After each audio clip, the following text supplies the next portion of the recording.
नमस्कार। मैं डॉक्टर अमिताभ बनर्जी।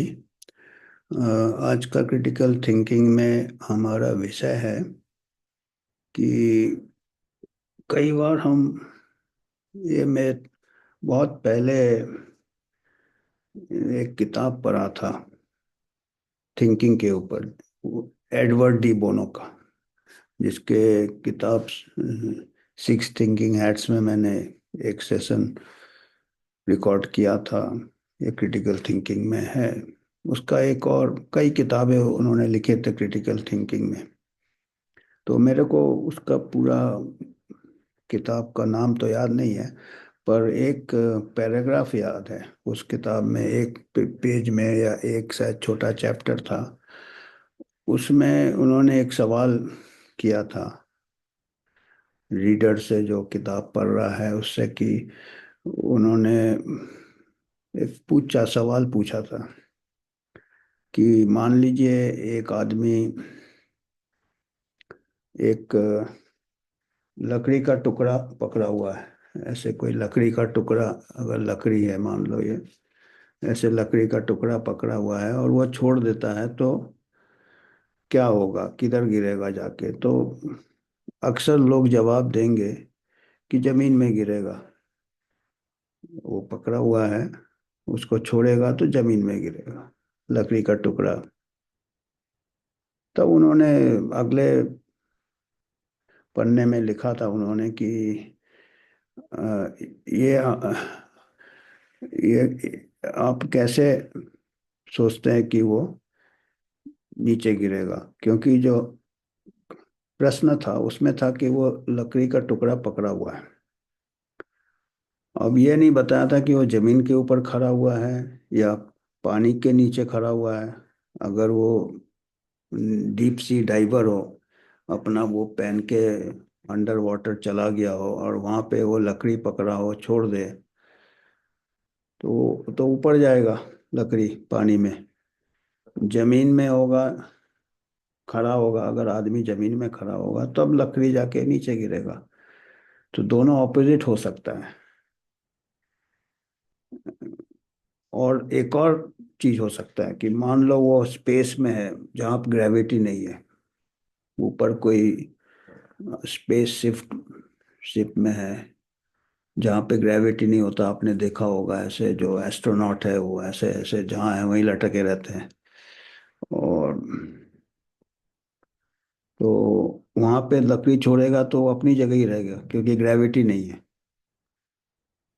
तो एक ही सवाल का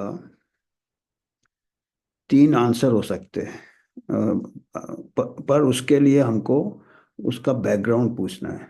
उसका हमको बैकग्राउंड पूछना है, उसका हमको कंटेक्स्ट जिसको कहते हैं। आइसोलेशन में कोई चीज को हमको थिंकिंग नहीं करना चाहिए। और अक्सर हम इमीडिएटली थिंक करते हैं, पूरा देखते नहीं है, पूरा बैकग्राउंड नहीं देखते, बिग पिक्चर नहीं देखते हैं।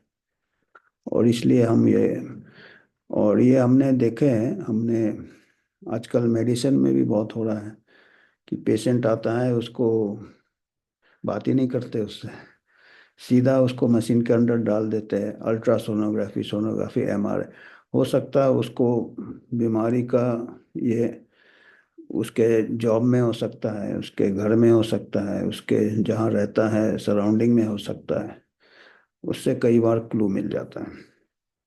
और ये जो मैं किस्सा सुनाया था, ये एक्चुअली हमने इसको पढ़ने के बाद हमने महसूस किया था अपने पब्लिक हेल्थ में। उस टाइम में जब ये किताब पढ़ा था, मैं एक ट्राइबल एरिया में पोस्टेड था, आर्म फोर्सेज में था उस टाइम, महामारी विशेषज्ञ, और बहुत मलेरिया केसेस होते थे वहाँ पे।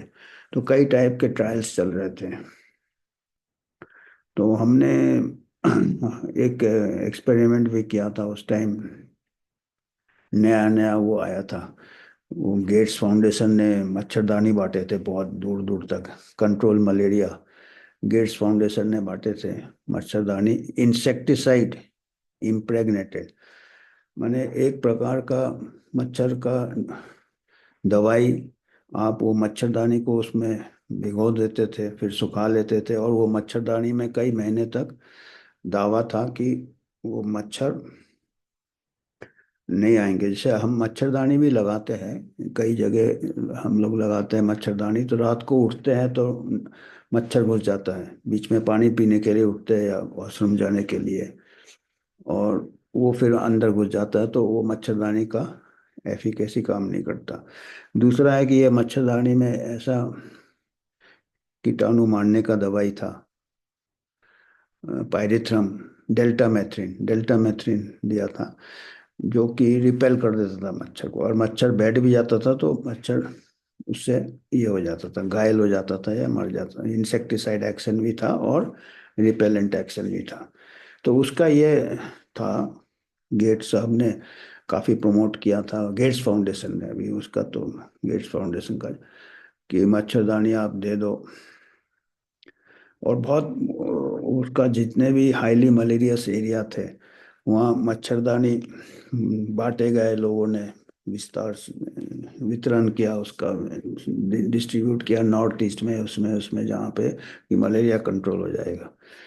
पर गेट साहब तो कई हमने फिर देखे, हमने इंटीरियर में जाके देखे कई जगह कि वहाँ बच्चे लोगों के पास, आधे लोग बाहर सोते हैं, पूरे घर में सोते ही नहीं है, तो मच्छरदानी टांगेंगे कहाँ? आउटडोर, रात को जगह नहीं है। या तो फिर एक लगाने का अंदर छोटे, तो वो, और वहीं पे मलेरिया ज़्यादा होते हैं, उनका हाउसिंग पुअर है। तो मतलब ये जो प्लान बनाते हैं पब्लिक हेल्थ में, ये वही बनाते हैं कि लकड़ी गिरेगा सोचते हैं, ये नहीं देखते कि कहाँ पे है वो जो लकड़ी पकड़ा हुआ है, नीचे गिरेगा ये। तो इसी सिलसिले में हमने अपने, हम तो खैर आर्म फोर्सेस के ये इसमें थे, स्टेशन में हमारे ट्रूप्स थे, विलेजेस थे, वहाँ पे थोड़ा कंडीशन अच्छा था। तो हमने फिर एक ट्रायल किया था मच्छरदानी का, कम्युनिटी ट्रायल। कुछ लोगों को मच्छरदानी बांट दिए जो कि इंसेक्टिसाइड से ट्रीटेड थे, इंसेक्टिसाइड इम्प्रेग्नेटेड, और कुछ नॉर्मल दिए। और हमने फॉलो किया पूरा, जो एक साल मलेरिया सीजन में फॉलो किया। बाद में देखा कि दोनों में कुछ डिफरेंस नहीं था, जिनको मच्छरदानी दिया उसमें भी उतने मलेरिया हुआ है, जिनको नहीं दिए उतने भी मलेरिया हुआ। तो कोई कंडीशन, ट्रायल कंडीशन में भी थे। बाकी तो प्रैक्टिकल डिफिकल्टीज तो थे, गरीब के पास घर ही नहीं था मच्छरदानी टांगने का, वो प्रैक्टिकल डिफिकल्टीज थे। इसके अलावा जिनके पास था, जगह था मच्छरदानी, उसमें भी नहीं हुआ। फिर हमने दूसरे मॉस्किटो स्टडीज किए, क्योंकि मॉस्किटोज अलग अलग टाइप के होते हैं। हम जब ट्राइबल एरिया में थे, वहाँ पे जो मच्छर थे वो आउटडोर रेस्टिंग थे, कि पर्टिकुलरली जो विलेजेस में जो ट्रायल किए थे हमने, वो क्या थे, वो रेस्ट कहाँ करते थे? पेड़ों में रेस्ट करते थे, आउटडोर रेस्टिंग। तो आप मच्छरदानी लेके घर में हो, और वहाँ मलेरिया कहाँ हो रहा था? जब ये ट्राइबल लोग या विलेजेस लोग बाहर जाते थे, जंगल में जाते थे काम के लिए या किसी, वहाँ पे वो मच्छर उनको काटते थे, क्योंकि वो रात को, और हमारे जो ट्रूप्स थे वो नाइट ड्यूटी करते थे, उनको वो रात के टाइम वो मच्छर काटते थे जो पेड़ों में इसमें आउटडोर रहते थे।